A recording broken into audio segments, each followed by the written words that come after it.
Once upon a time, we used gold, or paper that represented safely stored gold, as money. It worked well for thousands of years, partly because gold is independent, and partly because it keeps its purchasing power.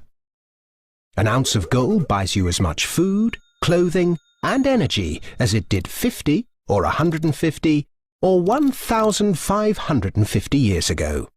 Compare that to modern money, which seems to buy you less and less each year.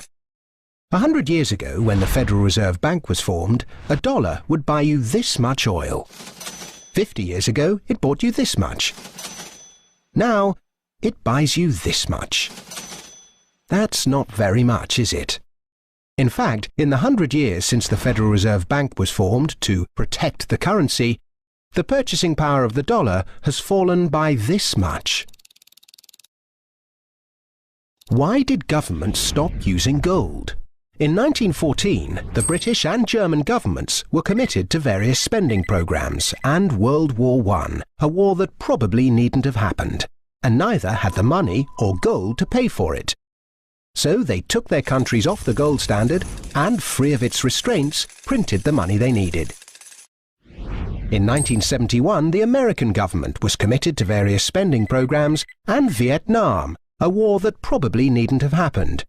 And it didn't have the money or gold to pay for it, so it took America off the gold standard and, free of its restraints, printed the money it needed. Sound familiar? If governments didn't have the power to run up deficits, these wars could never have happened. There wasn't the gold to pay for them.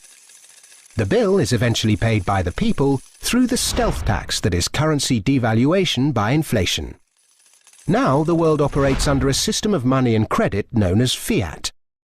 It's the law that what we use as money be money. The government and its banking agencies have the power to issue money, but no one else may do so.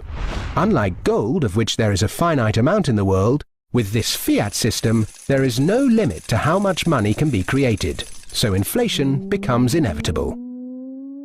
Look at the mess the UK and Germany got the world into after leaving the gold standard in 1914.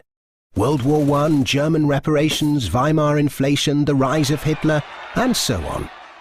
Look at the mess the world has got itself into since 1971, when this fiat system became the global norm.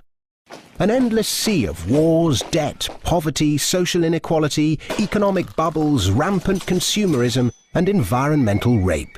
None of which could ever have happened to anything like the same extent, with that little bit of discipline and restraint imposed by gold. The ability to issue money is too much power for governments, banks, anybody, however well-intentioned. The best way to stop the abuse of power is to spread it as thinly and widely as possible. That's why we need to get back to a sound system of money.